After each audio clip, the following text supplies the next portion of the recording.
जय महाराष्ट्र। आणि यानंतर राज्यातलं भीषण वास्तव समोर आणणारी बातमी।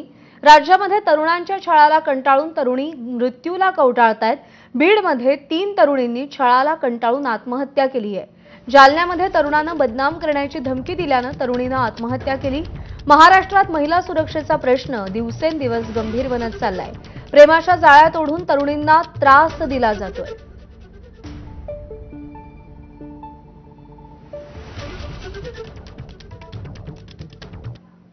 पुढची बातमी पाहूया। बीडमध्ये गुन्हेगारीच्या घटनांमध्ये सातत्याने वाढ होताना दिसतेय। एका तरुणीने छेडछाड आणि ब्लॅकमेलिंगला कंटाळून आत्महत्या केल्याची घटना समोर आली आहे।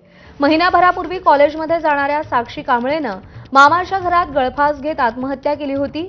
महिना उलटला तरी न्याय न मिळाल्यानं साक्षीच्या आईनं थेट उपमुख्यमंत्री एकनाथ शिंदेंना पत्रही लिहिलं।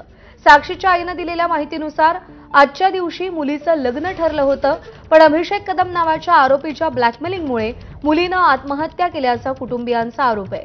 तसंच अभिषेक कदमवर मकोका लावावा आणि कायमचं जेलमध्ये टाकावं अशी मागणी पीडितेच्या आईनं केली आहे।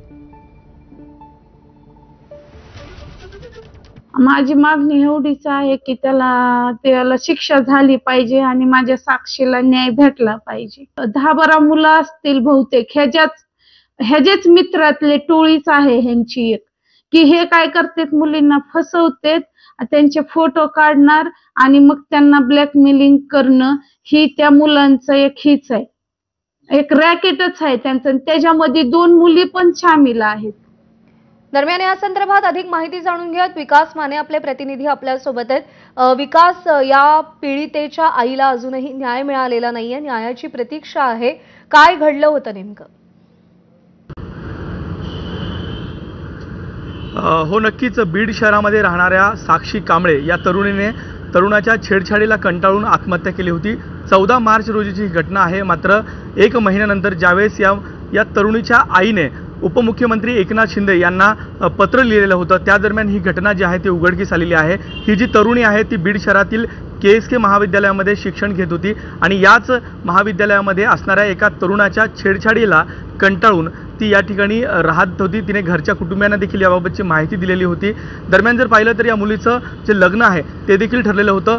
20 एप्रिल रोजी या मुलीचं लग्न खरं तर होतं। मात्र त्यापूर्वी जर पाहिलं तर 14 मार्च या रोजी तिने धाराशिव येथे ती मामाच्या घरी ज्यावेळेस राहायला गेलेली होती, त्याच दरम्यान तिने दुर्दैवी असं गळफास घेऊन आत्महत्या केल्याचं उघड झालेलं आहे। आज या संपूर्ण पार्श्वभूमीवरती नीलम गोरे जे आहेत त्यांनी देखील या ठिकाणी कुटुंबाची भेट घेतलेली आहे, त्यांचं सांत्वन केलेलं आहे आणि याच संपूर्ण प्रकरणामध्ये लवकरात लवकर कारवाई होईल असं आश्वासन जे आहे ते देखील देण्यात आलेलं आहे। मात्र यापुढे नेमकं आता पोलीस काय ॲक्शन घेतात हे पाहणं महत्त्वाचं असेल।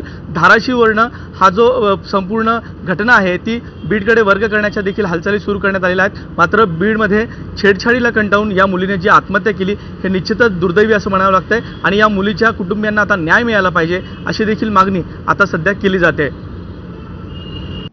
विकास, धन्यवाद दिलेल्या माहितीसाठी। दरम्यान साक्षी कांबळे आत्महत्या प्रकरणी विधान परिषदेच्या उपसभापती नीलम गोरे यांनी कुटुंबियांची भेट घेतली आणि यावेळी कुटुंबियांनी त्यांच्या मागण्या समोर मांडल्या।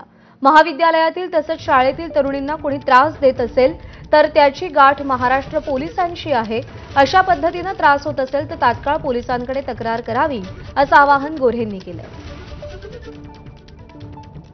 बीड पोलिसांनी संपूर्णपणाने त्यांची ताकद आणि विश्वास कुटुंबाच्या पाठीमागे व्यक्त केलेला आहे आणि धाराशिवमध्ये ज्या अधिकाऱ्याकडून दिरंगाई झाली त्या अधिकाऱ्यांना तुम्ही तपासात ठेवू नका, हे मी कालच धाराशिव SP ना सुचवलेलं आहे। त्याचबरोबर या आरोपीचा जामीन रद्द करण्यात यावा म्हणून धाराशिवच्या पोलिसांनी कोर्टामध्ये अपील करावं अशा देखील त्यांना सूचना उपमुख्यमंत्री एकनाथ शिंदे यांनी दिलेल्या आहेत। आणि त्यामुळे मला असं वाटतं की ज्या वेळेला हे सगळे साक्षी पुराव्याची अंमलबजावणी करण्याचा जो विषय आहे तो बीड पोलिसांनाच करायला लागणार आहे। पुढची बातमी पाहूयात। जालन्यामध्ये प्रियकराच्या धमक्यांना कंटाळून 18 वर्षीय तरुणीनं आत्महत्या केली आहे।